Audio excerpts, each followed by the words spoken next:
Eh bien, comment j'ai appris? Parce qu'à l'époque, j'étais en permission. À l'époque, j'étais caporal d'encadrement de l'instruction parachutiste qui s'est effectuée au Rivinco, c'est à Borgo. Eh bien, moi j'étais en permission parce que j'ai juste là, il y avait mes parents qui sont venus d'Allemagne et puis ils ne m'avaient pas vu pendant plus de 4 ans. Eh bien, mon chef de section, il est venu au hôtel où il s'était logé.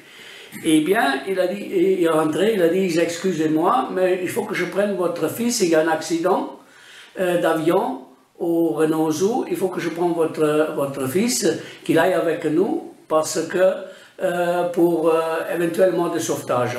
C'est comme ça que j'ai appris un accident. Dans la soirée, il faisait déjà noir, mais il y avait quand même, on voyait avec la neige, parce que c'était tout enneigé, c'était tout blanc.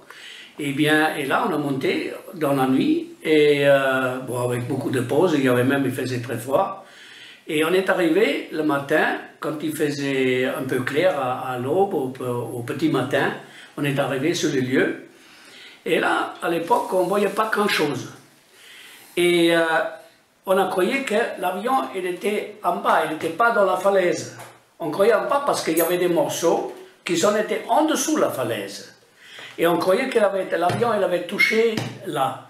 Alors il y avait un aile qui était sorti de la neige et voilà, on a cherché un peu. Et là, avec les autres qui sont été arrivés plus tard, et ils ont eu les premiers 8 morts là sur place. Et il y en avait quelques-unes qui se sont enfantées dans la glace, parce qu'il faisait très froid aussi. Et là, plus après, on a vu dans la falaise, on a vu les morceaux d'avion et des taches noires et qui s'avaient enfoncé un peu dans les rochers. À l'époque, on ne savait pas qu'il y avait encore un mort là-dedans. Hein. Et on ne savait pas.